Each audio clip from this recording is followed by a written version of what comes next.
There we go. So everyone should get that recording. I'm going to ask everyone to mute themselves, and we will have question and answers after the program.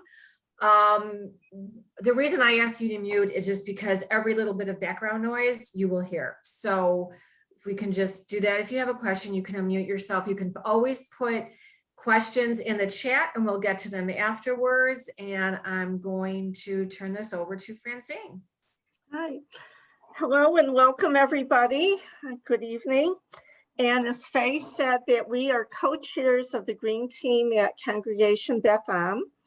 And our Green Team has been participating in the Hazone Detroit's projects, many of their projects, and we've been presenting some of our own programs as well. Our program tonight, Earth-Friendly Gardening, The Secret is in the Soil, is being presented by Lillian Dean, who's up in the upper right-hand corner, okay? Lillian is an advanced master gardener and coordinator of the South Oakland County Water Authority Healthy Garden Project, correct? I'm a master composter, not a master gardener. Yeah. Okay, master composter. Right. Okay, and she'll share her 30 years of experience as an environmental planner and educator through this presentation. And the presentation, The Secret is in the Soil, will include biodiversity and native plants, the soil food web, and making compost the easy way. And I think there was something else too. There'll be a question and answer session afterwards. And also after the presentation,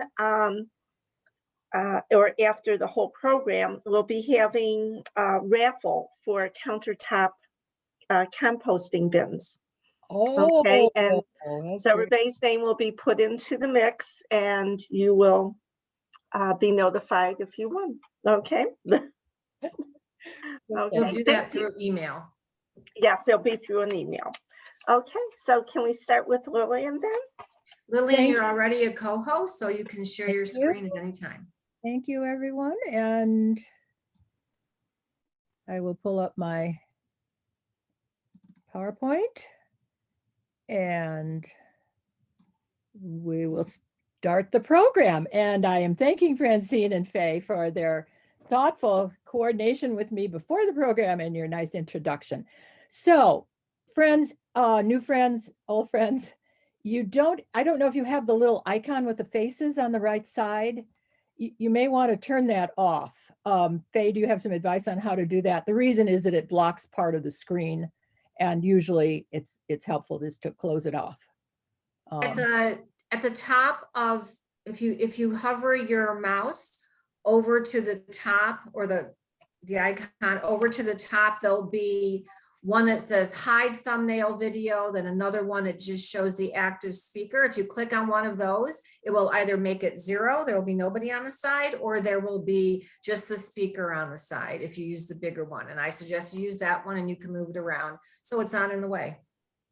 Thank you, Faye. I see people are coming aboard, Faye. Are you admitting them as they come? I let a gentleman in and I'll admit somebody else. Okay, I'm not seeing that, so okay. I will make yes, sure I'm admitting. I will make sure that I do. So I will just click on participants, okay. Great, thank you so much. Sure. So, this is such an honor. We have about 45 minutes together, friends, on this very warm evening, but what a perfect time to be reflecting on what we're doing in our gardens and why.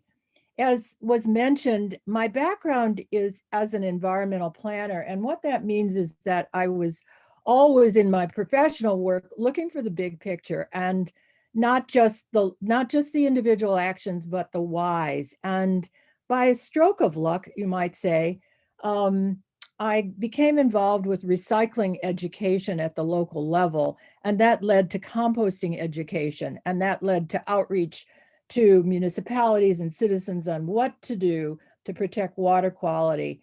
And of course, we are stewards of the earth. And I'm just really trying to say I've been very, very grateful and lucky, and then with volunteers have been able to reach different publics. But because of your stewardship, I wanted to include in my introduction a little more background on the philosophy of what we're doing with biodiversity, which is a big umbrella. I'm going to be going quite quickly through some gardening concepts, and then we will have time at the end for some questions. But biodiversity is a driving force, and especially right now as we consider what to put into our gardens. Biodiversity being a fragile web, a fragile balance of plants and animals that we share on the earth that took millions of years to develop. Friends, we are losing land and resources just exponentially, as you know. I put down at the bottom of this slide the quote from David Attenborough and The Life on Our Planet. Perhaps you've seen it. It's a beautiful Netflix hour-and-a-half presentation of his whole life. And he concludes, he says, preserving biodiversity is not just saving the planet, it's about saving ourselves. My core message is that what we do in our backyards with soils, plant diversity, small habitats, supporting insects, all of this web of life, a fragile web, it's a real contribution to preserving the earth. And it's, yes, as we know, the little insects that run the world, absolutely, but they are declining. We've lost an estimated 10% over each decade in the past.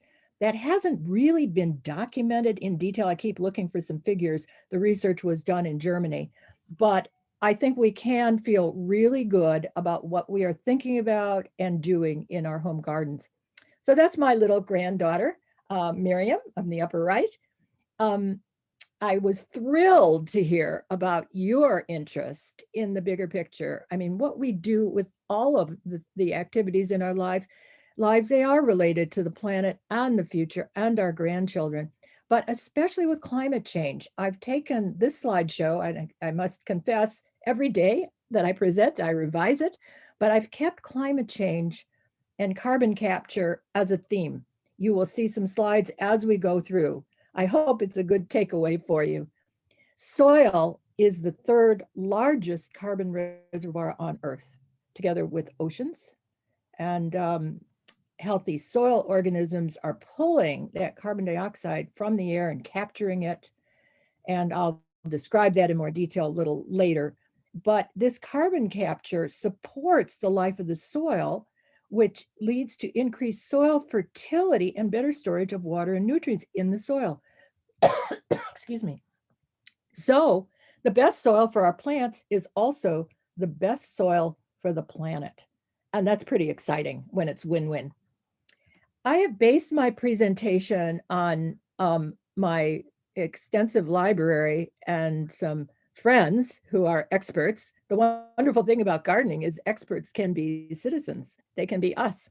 This book on the left, you may want to look up.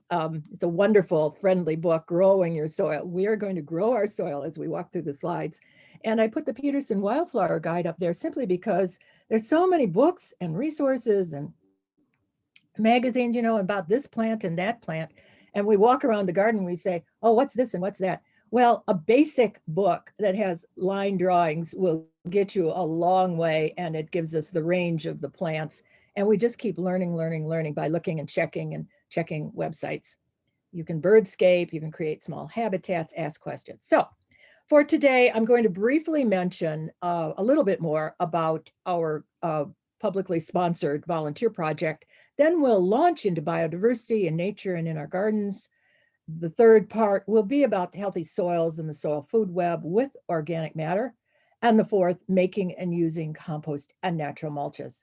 So it's sort of a whirlwind tour, but it'll set the stage, I hope, for some discussion or some questions.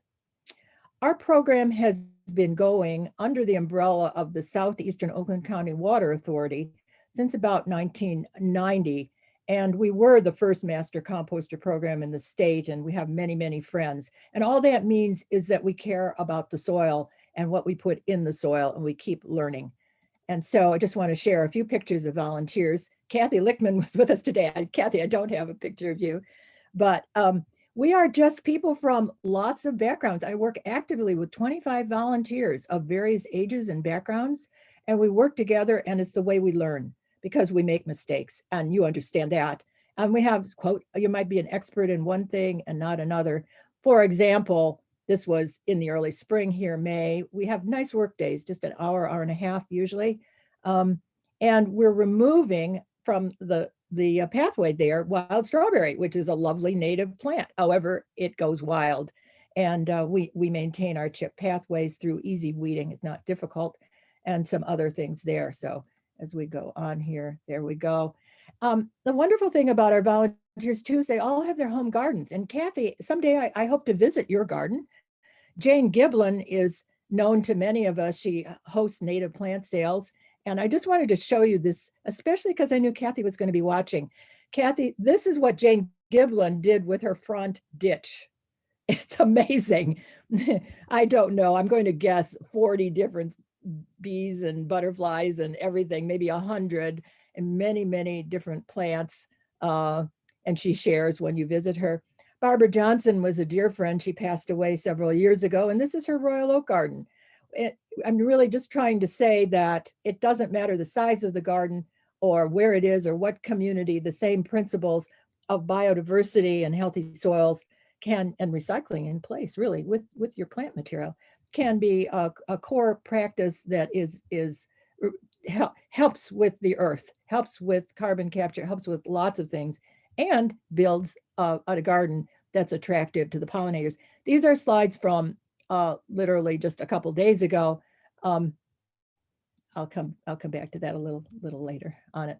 So part of our message, the reason we were funded back in the day, it was through many, many public grants, federal, state, a little local, Kellogg Foundation, et cetera, the Rouge River National Wet Weather Demonstration Program. It gave us resources to really work with the professionals and prepare some materials. And I just didn't want to not mention pesticides. It's not a core part of my program, but it's what's going on out there, right? You go into the garden center and it's like, buy, the preen and this and that and Roundup and this and that. So I just want to alert you, if you feel you need a pesticide, there is a source for information about the toxicity and the impact of that pesticide. It's a free public information resource through Oregon State University, National Pesticide Information Center. Just Google it, National Pesticide Information Center, and you will be amazed. So what we did when we were working with the professional landscapers, and incidentally, I'm saying that because I retired about 8 years ago from my paid work with the landscapers, but we were lucky. We prepared some really nice public information materials. So for example, with roses, these are some of our problem-solving fact sheets. You can find them on our website. So what is it about black spot on roses? You know, there's some gardeners that would go to the store and they'll talk to somebody and they'll grab a highly toxic fungicide or something else. And instead, we know, and you can grow healthy roses by purchasing disease-resistant plants. These happen to be knockout, easy grow roses in our garden at SOCWA. You plant in full sun, think about those cultural practices, prune off, pick off the leaves, water at the base of the plant. And then if you see the black spot, you just pick off those leaves and you dispose of them in the trash. We don't compost them because the fungus, which is the black spot, will spread. There are alternative controls. Fungicidal soap is relatively low toxicity, but I'm just illustrating this. You know, go through that investigation, look, and evaluate and make your own decision, not necessarily taking the advice of somebody who's trying to sell you a product. So again, I'm not quite into my biodiversity yet, but want to introduce you to our vegetable garden at the SOCWA Gardens. This was last year. Angie's planting diverse flowers and vegetables. And here we are this year, about a week or so ago. And this was yesterday or today, I can't remember. Here's the interesting thing, friends. We do not have beetles and pests and all the kinds of things that most vegetable gardeners struggle with.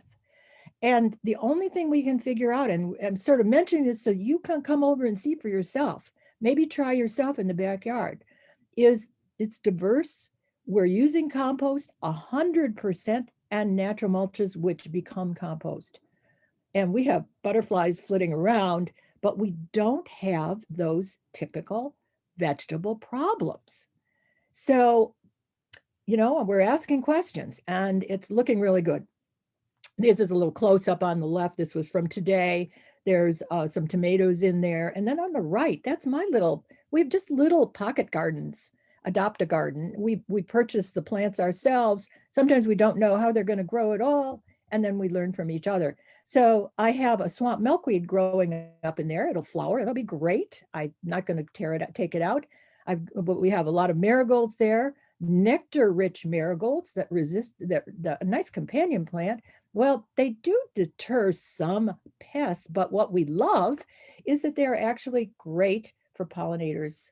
And so I'm kind of mixing in my garden flowers with tomatoes, and I've got some cauliflower. Anyway, plant for diversity. That's the real point. So let's go into more of the floral and trees, shrubs, and flowers is what I want to do with a few tips. First of all, get out there, friends, and look at what nature is offering us. Oakland County is rich with natural sites.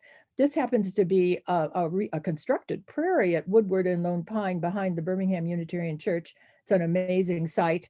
More typically in the county, we have our Lake Plain Prairie, we have our lakes, little wetland around, and of course we were forested. Now, our office and gardens are right south of Beaumont Hospital in Royal Oak.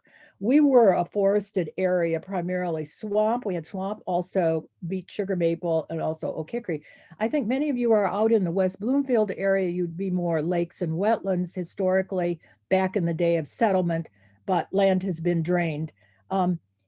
We study nature to see the connection of plants and animals, and it's so much fun and so amazing. And I love to do this by myself or just with one person. So we're always looking for this, the natural recycling of the nutrients in the organic matter and the storage of carbon. You see it in the forest, and we are replicating that same natural process in our gardens. So, as I mentioned in climate change with biodiversity, they are interrelated. I've mentioned many of these points, but just, you can't separate the issues that we're facing with the environment and what we do in our home landscapes can support biodiversity. Sort of this concept of the home national park. Maybe you've heard of that from Douglas Tallamy, one of the great speakers, professor who speaks and kind of convinces us all that we're on the right track. We have a 1/4 acre native landscape site as part of our garden complex. When I say garden complex, I've shown you a few illustrations of the vegetables. We also have some perennial borders, shrubs, and perennial flowers. And then this 1/4 acre native garden is a learning garden. And that's where Kathy and I were this morning with 4 other volunteers. We have 43 species of trees and shrubs. It's amazing. It's not intended to be a forest reconstruction. There's more diversity here than you would find in a natural forest. But what a great learning opportunity because we have different site conditions. And I'm just going to kind of quickly walk through a few to give you a flavor through the year. Spice bush, which is the host plant for the spice bush swallowtail butterfly. It lays its eggs on these leaves, and we have spice bush swallowtails in our garden. This blooms in early spring. It's a gem. And just a couple other images here of the garden. This is more our woodland area. And we plant and we lose plants. I mean, all those typical things, but we are really trying to cluster and create little ecosystems and little mini habitats. Here's a fern garden. One of our volunteers has more or less adopted that and worked with it. And then we're learning the wild strawberry, which some of you may have in your yard. Beware, it travels. It travels all over. The birds carry it. And we decided to just make it into a demonstration ground cover. It is beneficial for the carpenter bees and so on. And there might be a place in your yard for a clump of it. But we are always learning, always observing. We have a moist soil habitat, which we call a wetland. It's not really a true wetland, but with the pawpaw, the buttonbush, all kinds of discovery as we go through the season. And these are very, very recent slides. We've got a prairie plant garden in the full sun, a butterfly garden, and these are maybe looking like familiar plants to you. I'm really inviting you all to come and see us and maybe through Kathy Lichtman, or just directly contact me. I'd be delighted to meet you. You can come on your own. We have the paths, and it's a quiet time. And last but not least is our milkweed garden. And the local families come, and this is common milkweed, which we tend not to plant in home gardens, but it is okay in a home garden. You just have to watch it from spreading. Monarch Waste Station. Anyway, the families come, and there are more and more people raising monarchs, in their own home. You harvest the leaf with the eggs on it and then raise the butterflies, and then the families come back and release them. So this is a really fun place, and the scent is delightful. It's just gorgeous right now.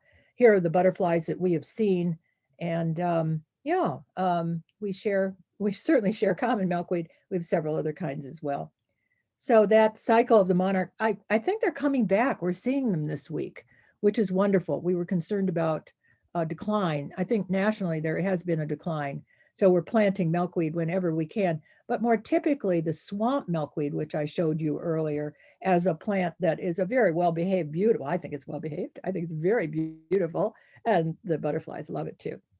So this question of native plants. I used to think, when I say used to, maybe 10 years ago, that I needed to get as many native plants into my home garden as I could. In other words, native is good, non-native is less good or not good or bad even. And there are gardeners that feel that way. But I don't believe that's a healthy approach, and I don't think it's true either. When we put native plants into our garden, however, when they're truly straight natives, you were adding a level of diversity in the plant structure that is really, really exciting. And that creates more habitat for native insects and animals, 13 times more caterpillars, and we're cultivating our natural heritage. And we're asking the question, well, where would that swamp milkweed have grown? So I've got wild bergamot down in the bottom left here. We know it is bee balm, and enjoying it all. And here's my thought: the Homegrown National Park. Douglas Ptolemy is really an incredible author and speaker. You can pick up the book Nature's Best Hope. I think I bought my copy right at English Gardens. I can't put it down, friends. I read a chapter, and he is out there looking at everything going on in his yard. So he's combining science with the process and encouraging us to plant natives. And it's okay to have some non-natives. I have a few more slides. We've gone through our plant sales for the spring, but you can buy the straight natives through the special nurseries. You go online and see what they have. But notice Ray Wiegand's nursery actually stocks some natives, along with non-natives and along with cultivars. I like the research that Michigan State University has done. However, they went out to help the farmers, I think, as well as home gardeners. And they asked the question, well, how many insects do different flowers, wildflowers, attract? And the winners are shown here. At least this is a part of the list. And you can see the sequence of the bloom. So this, if you ask me, well, what should I plant for native wildflowers? I would go with this list. And 2/3 of these are at our gardens at SOCWA. If you call me, you come over, help us maybe for an hour or something, you walk away with a handful and you'll be set to go. And they're good plants. But you see, May, June, we get the golden Alexanders, Izziaria, and then you go through the season. So right now we're in this July, August period, swamp milkweed is blooming, Culver's root, and then in the late September, that beautiful New England aster. So what is a cultivar? A cultivar is a cultivated variety of a native plant. And so, for example, I'll show you Culver's root in a minute, but there's lots of shorter, longer blooming wildflowers that have the same name, but they may be a real name like Susan's New England aster or something like that.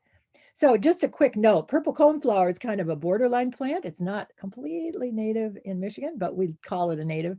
And there's my swamp milkweed in the foreground. Well, the monarchs, this is just a couple of days ago, they're on the purple coneflower, loving it. And I think they're supposed to be on the milkweed. Well, you never know. The insects go where they want to go, and I think they'll enjoy all of it. As I'm mentioning about the cultivars, this really is a serious question. Technically, a cultivar, which is a cultivated variety of a native plant, is native. So in our gardens here at SOCWA, on the left is the common 9-bark that was purchased. It was the $30 from Bill Schneider, who runs Wild Type Nursery in Mason, Michigan. It's beautiful. It flowers. This is just the foliage. But then several years ago, we needed to replace some shrubs. They were arrowwood viburnum that had been eaten up by the viburnum leaf beetle. We tried to save them and we couldn't. So we dug them out and we planted amber jubilee 9-bark. They're beautiful. They're doing great. They have a different color leaf. So what's the difference? What's the difference? It's hard to tell in this case, but the cultivated varieties have been cultivated, that is, brought into the trade, so to speak, because they have certain properties. They've been selected. In this case, the cultivar of the 9-bark, it's for the colored leaves. And so you've lost something else. You've selected something. So we have to be, I don't know, we like the straight natives. We want the straight natives, but maybe we have a place in our yard where we want a bloom on a more permanent basis, or as in this case, this is my backyard, the zinnias. The zinnias is not native at all, but it's a great pollinator plant and they grow beautifully. And I don't have much time. I don't have much time in my garden to work. But similarly here, I've isolated, this is my yard, I've isolated the native wildflowers in the back. You'll see the Culver's root, that's that white spindly, it's beautiful. Some Joe Pye, some sunflowers, some, all kinds of things are growing, and I cut some down, which is a good trick, so they don't get too tall, and then in the fall, they're growing tall. In the foreground are my non-natives. That's Sedum Autumn Joy, that's Daisy, Shasta Daisy, Peony. Well, am I going to take out those plants? No, they're wonderful. But it is pretty clear at this time of year that the butterflies are preferring those natives. We do love our perennials. They're special to us, and there's no reason not to enjoy them. And they all have benefits. Every time I find, in fact, I was looking up daylilies yesterday. I thought Stelladora daylilies had no ecological benefit. Nope, I'm totally wrong. They do serve a pollinator purpose, or a nectar purpose, or something for some insect, but perhaps not as diverse as the natives. So we learn a lot, just quickly going through the native discussion here. This is the Culver's root on the left from my own garden just a day or so ago. And what we've learned is where the thugs are, and I say thugs, there are native plants that just go crazy. And one of them happens to be dogbane. It's actually poisonous to dogs as well. And I know what it looks like, so I pull it out, and I keep pulling it out. The other thing we're doing to support the insects is we're not cutting down quite so much. We are cutting down, but we're not raking out in the fall or early spring. We wait until, I'd say, mid-April, because the pollinators some of them are nesting, and we don't want to disturb that. That's really a whole change in gardening thinking, by the way. And I'll be doing a program in the fall where I'll be emphasizing that in more detail. The Xerxes Institute is a gold mine of source of information on how the life cycle of the insects depend on our gardens. Pachysandra, I used to think, oh no, this is a non-native. It's blocking the flow of the leaves that would fall and decompose naturally. But see, it is a nectar source, and it fills a spot here very nicely edged and separated from the grass there. So a diverse garden is a strong garden. Strength in numbers, diversity in general. We love diversity, but it's the physical structure, and I didn't emphasize it in my slides, but horizontal and vertical. Physical structure, up, down, in and out, lots of choices, different sizes of leaves, but the temporal structure, planting for all seasons. Look at what's going on in early June. That's a tough time. And then late August, and maybe pick a plant that fits that little niche, be it native or non-native. So building soils, healthy soils, that was my top billing on my program today. And it is fundamentally the most important thing I will be mentioning. 1 teaspoon of healthy soil contains more microbes than there are people in the US, and we often forget about that. We also forget that plants make their own food. They don't get fed by fertilizer, they make their own food. So the process, and I wish I had a little pointer here, but oh geez, forgive me. So the plant is making its own food, and it's exuding carbon and sugars out through the roots, out into the soil where those microbes are happily ingesting that. And then in turn, those roots are taking the nutrients in the water from the soil system and bringing it back up into the plant where it can make its own food. So it's a very simple secret of the soil, that the ability of the soil to release the nutrients is influenced by the soil itself and that microbial life. And I'll kind of walk through that a little bit for you. So what is soil? I loved the discussion I had with Francine a couple of days ago. You know, you can buy soil in a bag. What is it, for heaven's sake?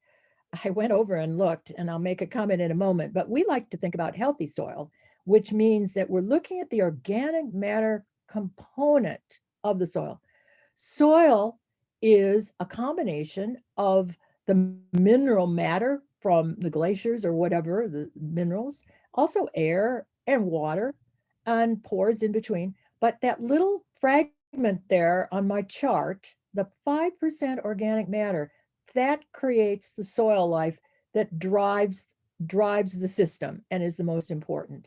Now, we love it when there's more than 5% organic matter, but if there's less, and we have many soils around in our backyards and other places that have just like 1%. It's amazing to me that they don't have more organic matter, because we keep putting down compost and natural mulches, and we're building that organic matter. But anyway, I was interested, I meant to put in a slide, but I went over to an Ace Hardware, Great Lakes Ace Hardware over the weekend, and I'm studying the bags. And I noticed there was one bag of soil for gardens, and I mean vegetable gardens. And then there was another bag, separate bag. It was soils for growing flowers. And then there were 2 or 3 others. And some of them had no information about the ingredients. So those particular flower and vegetable soils, I'm looking at the composition. Are they really telling me what's in it? Well, often they have a little fertilizer, or they have a little organic matter, sometimes peat, which doesn't have much in the way of nutrients and is very dry, and so they're not bad. They might be useful, but we are advocates of using compost to build the really healthy soil. And we can talk about where to get compost in a few minutes. So when you have your healthy soil, in other words, what I suspect is when you buy that soil in a bag, I doubt if it has 5% organic matter in it.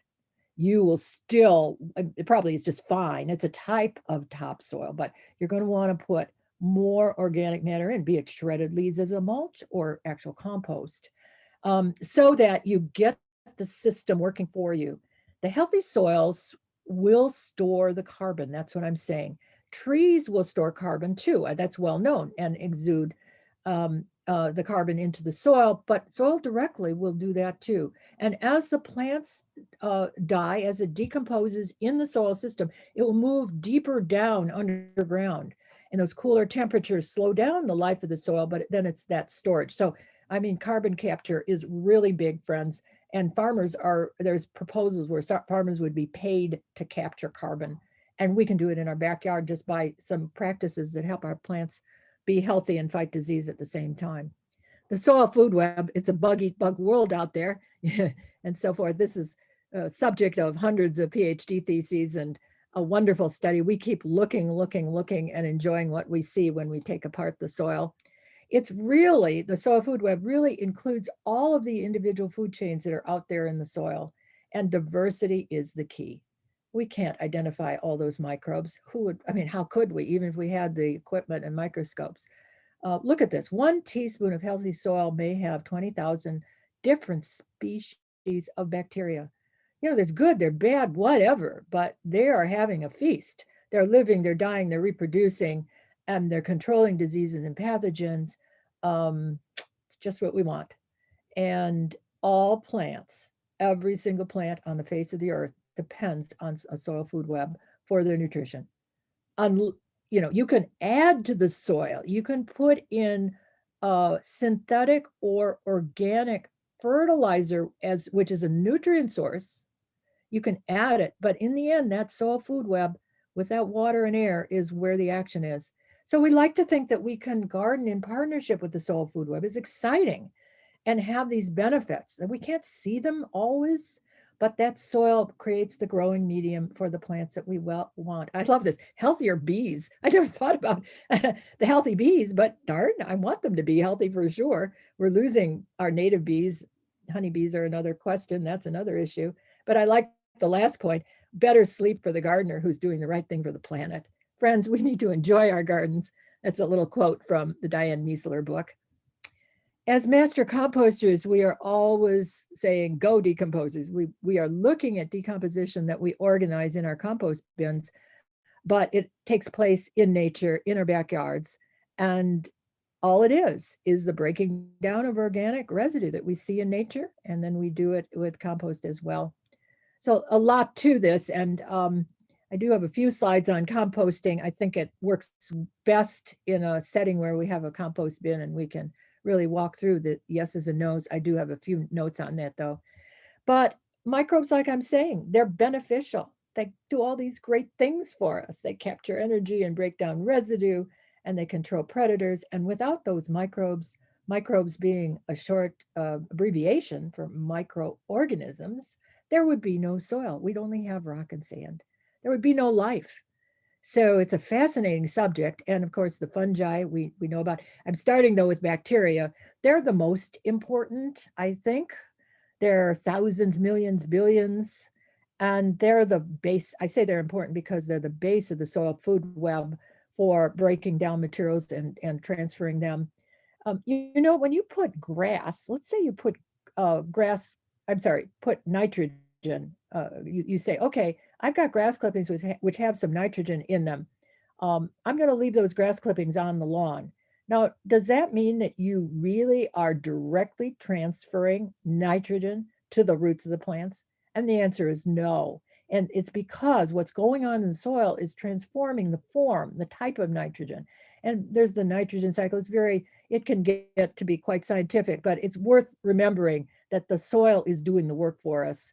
We can put things in and hope that something comes out that's good at the end.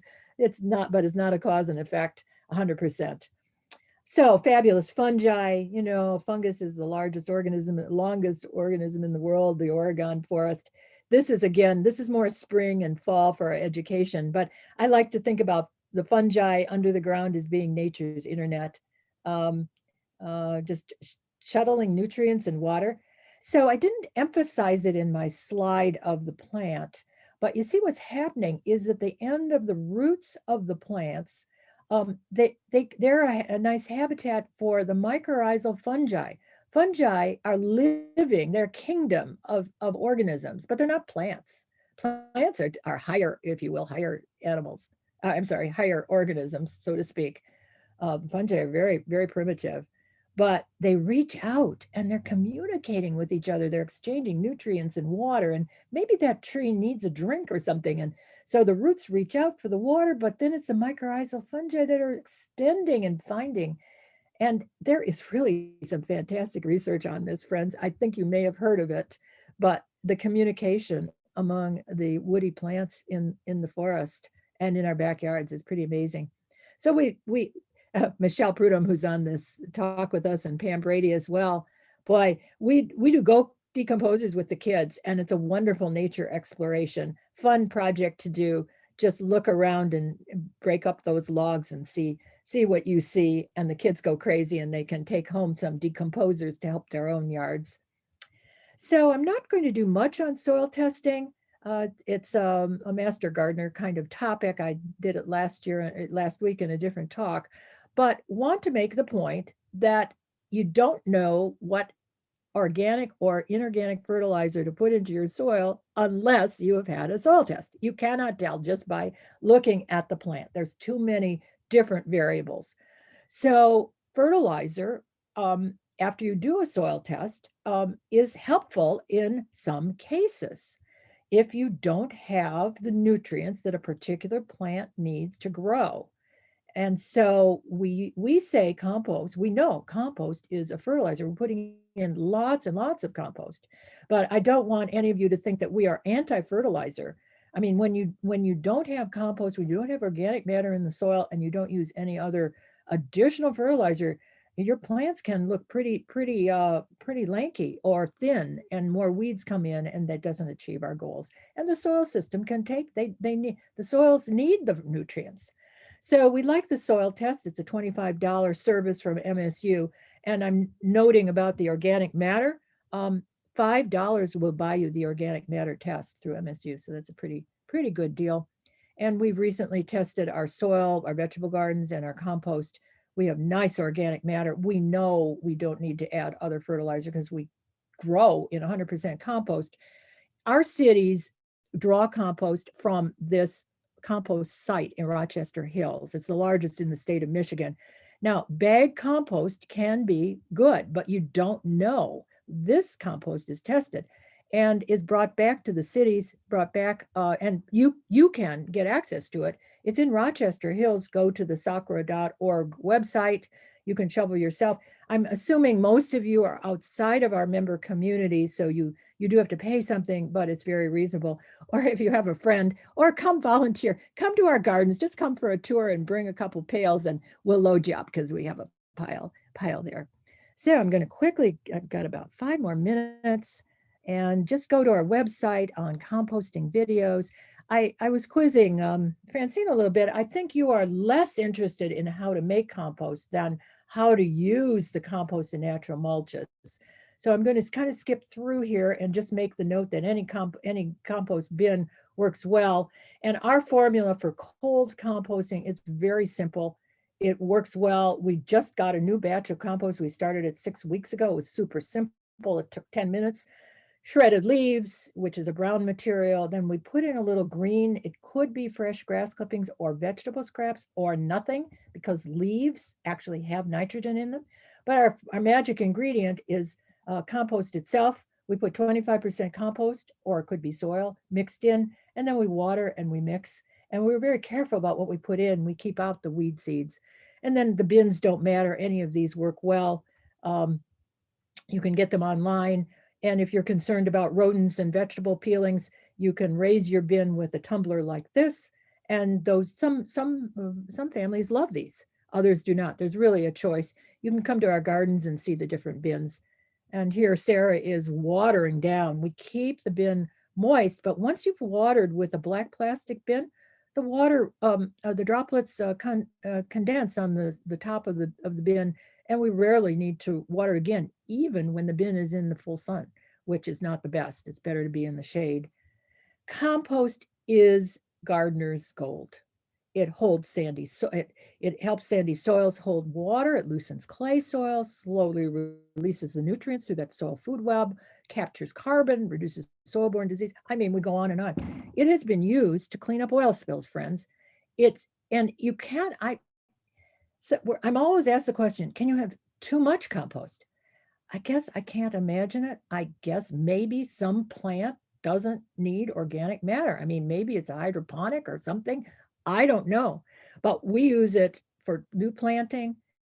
You just dig a hole, put it on top of the ground, put it around shrubs, flower beds. My big issue is I can only carry 2 pails at a time.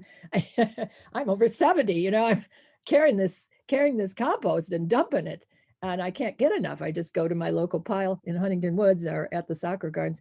Yeah, it's a nice mix in container gardening, a 50-50 mix. So it's just a wonderful, wonderful tool. And once you start using it, you will see your plants really thrive.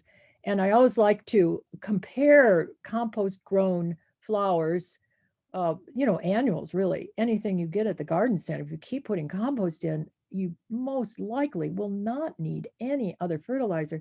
However, Miracle-Gro, it's used by so many people.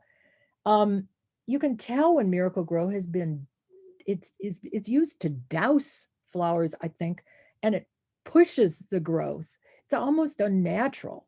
And so we're after more of that natural look, the cycle of nature. We don't need to have some, huge flower head. I'd rather have more diversity and more natural connections.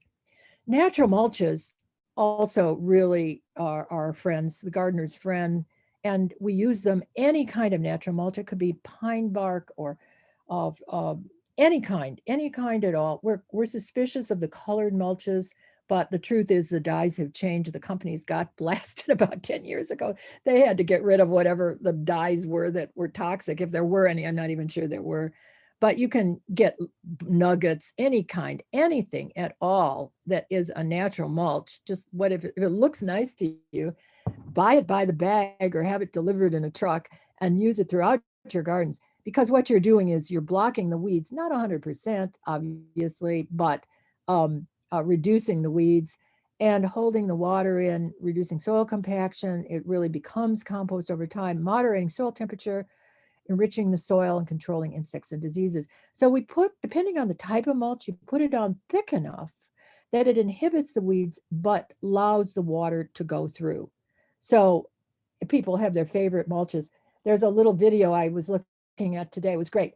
This guy was picking up the bags of the mini bark mulch, which is one of my favorites, and they're lightweight. You know, they're not as heavy as the pine bark. And he's just sprinkling them around. He's saying, "Oh, this feels so good. I've planted, and now look what I've done. I've put this attractive blanket over all my plants. I'm making the foliage pop out. I love it." And so here we're using natural mulches. This is Jan Bills, who left her office job to create a company of service, and she's dumping that mulch down, boy. 2 women and a hoe, I think, is what she calls her company. And here's some more bark mulch. Oh, it's in my garden in the spring. And then around a tree, we don't put the mulch against the tree trunk. But I want to close my mulches with this image just to illustrate what you can do with trees when you have projects. I mean, this is such a great project to do. Like maybe at your synagogue, I don't know, you have trees, but you want the mulch around the tree roots, especially with young trees. So how do you do that? You remove the grass. Then you've got the tender roots, the feeder roots of the tree are near the surface. They're in the top 6 inches. That's where you want the compost. Those tree roots will love it and go out as far as you can beyond the drip line. If you can go that far, whatever.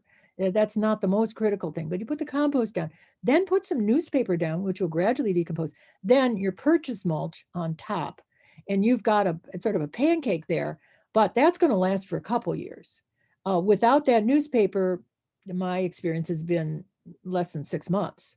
And so we're buying a lot of mulch, which is a good investment. But of course, trees are so important in life and in our faith and in our communities. So what do they tell us? To stand tall and proud, and we embrace the joy and reflect the light of our own true nature. So back to our serious list. This is very simple, but yet it's not, because you don't hear this in a lot of places except at our gardens and from our volunteers. Use compost, use natural mulches, plant with diversity, test soils if you do not know your soil. Now, this isn't texture, by the way. It's not testing for texture, which would be sand versus clay. It's for the nutrients that you have in the soil, and especially the organic matter content. If you're growing vegetables, that's when you're really going to want to be concerned. You want to know if you need more nutrients in your soil.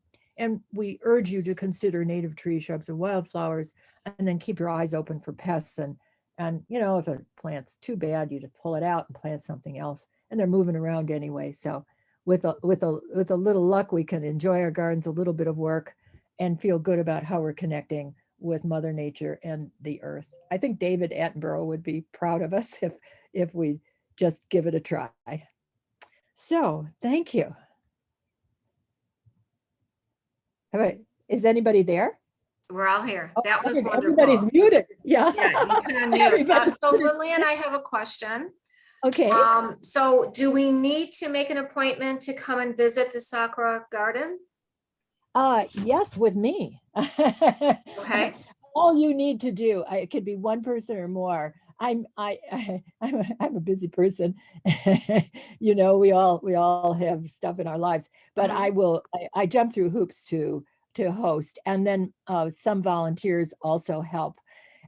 If there was a group of you from the synagogue, that would be really special. We'd set up a special hour tour for you, a morning tour, really show you around. That could include a compost demonstration. I'm happy to help you in whatever way would be useful. So, you know, I'd suggest maybe waiting. At this point, we're in July. It's really hot out there. Maybe waiting until mid-August. You could contact me then in the fall. Come on over, or if you want to come now. I mean, literally this weekend. Let me know. I'll meet you. Okay. There's my phone number. Just give me a call or send me an email. I'd love to meet you. Okay, there is a question from Kathy. She wants to know the ratio of green to brown matter in making compost. Okay, that's a good question. So just the preface is that those terms green and brown are really general to refer to carbon-based materials, woody materials, that is. And then the green means nitrogen-based materials, and I just whipped through it. So the reason both green and brown are useful is that it helps support the life of the microorganisms. They just thrive, which means your decomposition will go quicker. So our formula on our flyer, and it's just not a tight formula. It's not like it's a recipe that you vary all the time, but 50% brown, 25% green, which incidentally includes coffee grounds. You would be surprised by that, but they're nitrogen based. 25% soil or compost, and that's your mix. You know, 2/3, 1/3, you layer. It's a pretty easy process. And as I said, you do not need grass clippings or fruit and vegetable peelings at all. You don't, because leaves are our miracle of nature, and they actually do include nitrogen. And it volatilizes and it changes, but leaves alone, shredded leaves and soil. So you could go 50% brown with 50% soil compost, layer them in, wet them down, wet as a wrung out sponge, and you'll have your compost mix cooking. Quite And when you say wet them down, how wet do we make it? as wet as a wrung out sponge. Okay. That's a very good question. And like I had the slide, Sarah was holding a hose over a black plastic compost bin. Typically, when you fill a bin, even just 1/3 full with dry leaves, you're standing there for 10 minutes because the leaves shed the water. You want to get them soaked, really, really soaked and wet. And then once they're wet, the water will pass around through. And of course, if you're putting in, you want to watch it with the fruit and vegetable peelings. You know, you don't want to create a soggy, smelling mess, much as we want to reduce the waste. And what we do in soccer communities, we can put fruit and vegetable peelings out with our yard waste pickup curbside, corn cob. Oh, Yeah. can't do It that all in West goes. Bloomfield. Well, yeah. Well, you might check. You can always check with the vendor who's the collector who's You picking. can't. I have. Oh, have you? Yeah, GFM. They do not let you. Oh, thank you for doing that. Or you can bury your fruit and vegetable peelings or put them down a garbage disposal. Or that is a motivation for home composting. Just cut up very, Exactly. very small. Absolutely. Francine wants to know, can you compost in the shade? Oh, yes, absolutely. It's best in the shade. So to be clear, the reason compost piles heat up sometimes is because the microbes in the compost mix are living and dying, and they're giving off heat as they die. Now, what we commonly think is, well, I want my compost to heat up, so I'm going to put it in the sun. But all that does is it dries it out and it removes the water. So the best is in a partial shade, I'd say, and you just want to be careful that you don't have tree roots that are going to grow right up through that bottom of the compost bin that doesn't have a bottom on it. It's open. You know, those roots they love it. They'll find that compost, they'll go right up into it. But yeah, shade is perfect, just fine. And are there special compost bins because of the plastic? Are there any concerns with the toxins from the plastic that then go into the compost, that then goes into the earth, into our plants? Well, that's a very good question. There's sensitivity to everything. I think let the buyer beware, but I don't know of any. I mean, I'd say that the public health hazard with making compost comes from the fact that you've got an accumulation of fungi, And sometimes when you're turning the pile, you might get a little dust. It blows up. And there's some people that are very, very sensitive to that. That's the hazard I would be concerned about. Okay, so personal hazard. Yeah, yeah. I would not be, personally, wouldn't be concerned about the plastic, no. You know, it's, look what we have in floating around. Our neighbors are spraying their lawns with everything in the sun. We have toxins in the air around us. True. You know, it's all a risk assessment that's personally based. It's often the bins are made of recycled plastic. So here with your special programs, you know, it's great. I mean, they're well made, they're strong, made of recycled plastic. And when you buy one online, just look for shape and size. You're going to be paying $100 to maybe $150 for a basic holding unit, and you'll have it forever. They don't decompose. You can also use a garbage can, by the way. That's a tip. You can cut the bottom out of the garbage can, and we like to have open bottom so that the soil microbes travel up and down, and also you've got a way of the water draining out. We don't, otherwise you can get a sludgy mess if you had if you actually try to compost in a can, which you can do actually if you're careful. We've sometimes done that. Good So question. if your wheels on your garbage can, let's just say, are worn out, you could actually cut it down to a manageable size, leave it in one place and use that as your bin? Yep, you sure could. Of course, I took out a slide that illustrated that. We have one of those at our garden. It's also useful to put holes in the side of the garbage can so you get a little air in there. You don't have to. Many designs, and you don't have to even have a bin like that. You can have a pile, but the bin organizes your material, and in our urban setting, it's like a garbage can. And many people just put their compost bins by their gardens. That's a good place, or by their garbage cans, either way. And then, boy, you've got your own source of compost right there. And how do you know when your compost is done? When you don't have the fragments of the leaves and you know, you're not putting too many twigs in. I mean, we pull out twigs, but you might have stems. Gradually, it's an amazing process. It starts slowly, and you keep checking, thinking, what's going on here? I just see leaves, and maybe you see a piece of a banana peel in there or whatever. But then all of a sudden, it is like soil, and we have not sifted. I mean, literally, it was 6 weeks. They've been in our gardens. I'd love to do a demonstration with you. You know, any of you that want to really get going in your backyard, fall being a great time to start. You can kind of watch some online videos, get comfortable with the process. But I would be delighted to meet you, and we'll run through it with a bin, with samples that you can feel, with materials that we can walk through. Yeah, and that's really the way to learn. Then you try it, and I think you'd be hooked. So. There's another question about, what about the use of worms? Well, so there is what's called red worm composting. Pam Brady, who's listening in here, has been doing this in her basement. She's the only person I know that's really done it.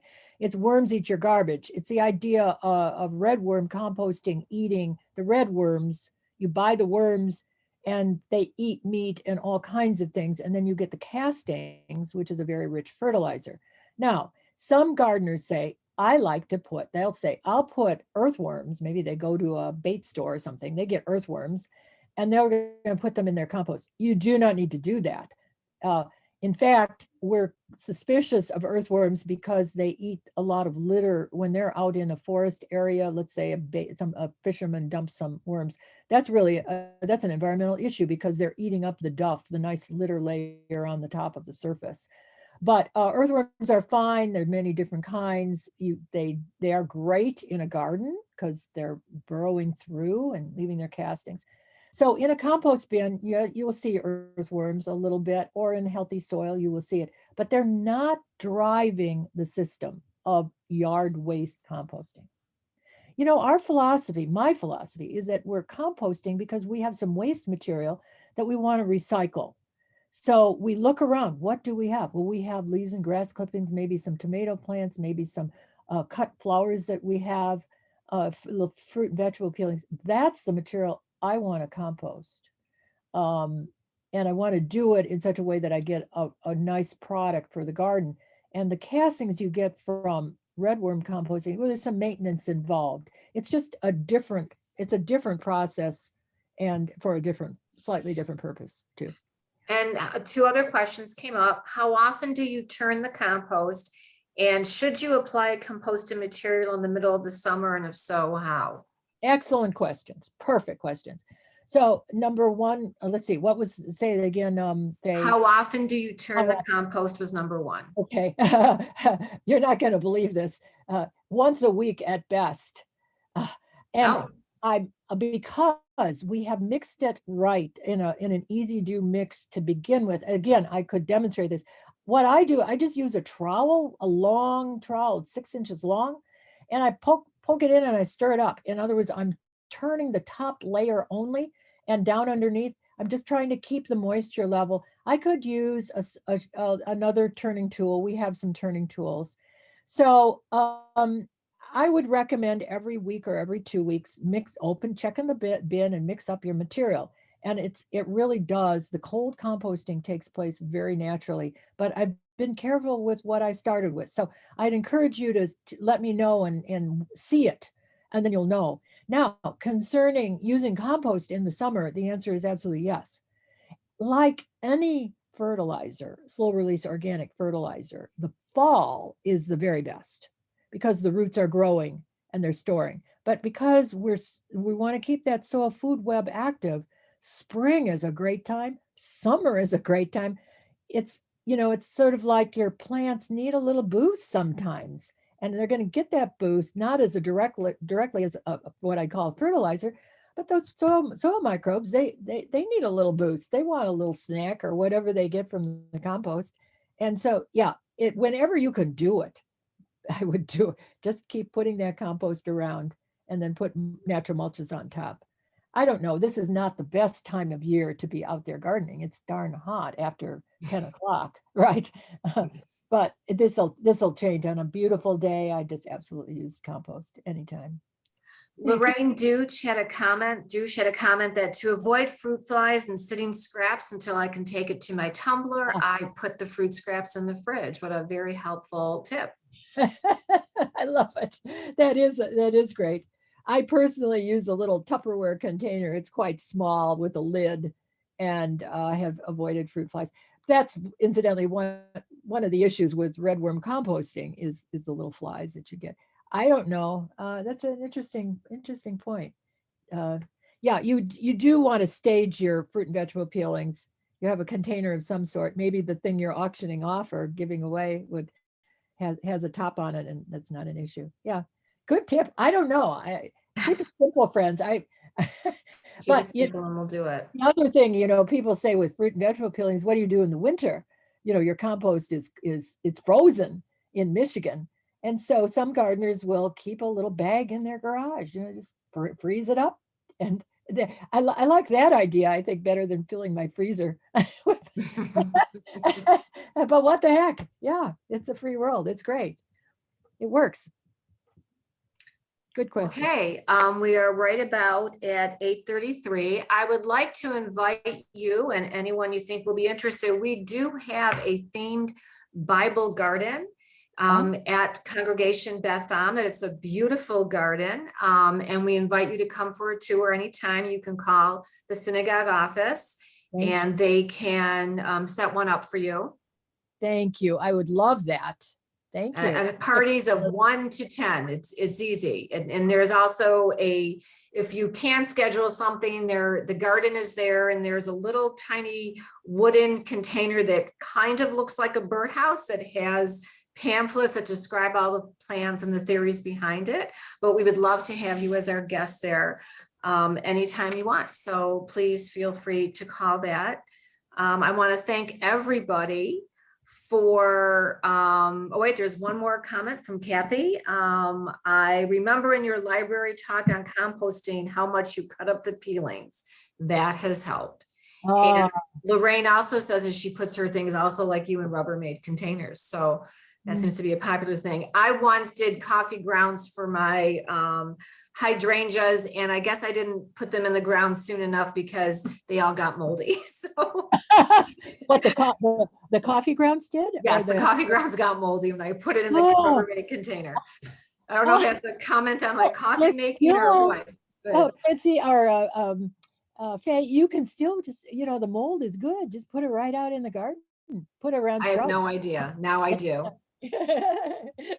Yeah, they're very good. Coffee grounds, even with mold on them. They're fantastic. Okay, lots to learn for me on my end, as I'm not Very a good gardening. composter yet. I'm looking forward to seeing your Bible garden. I think that sounds beautiful. I just can't imagine. It's amazing. Great, yes, okay. So does anyone have any other final thoughts or questions? Okay, David Goodman, who's our director, will have this video. It's being recorded to the cloud. I want to thank everybody for coming to our program. We will have others. If you have any suggestions or ideas of anything you'd like, be interested in the way of the green team, let us know. Francine or myself or any member of the green team, we'd be happy to host. So thank you all for coming. I really appreciate it. Thank Take you, care. friends. Thank you, Thank you. Lillian. Yes, it was Very wonderful. informative, and I do want to take a tour of your garden too. So. Yeah,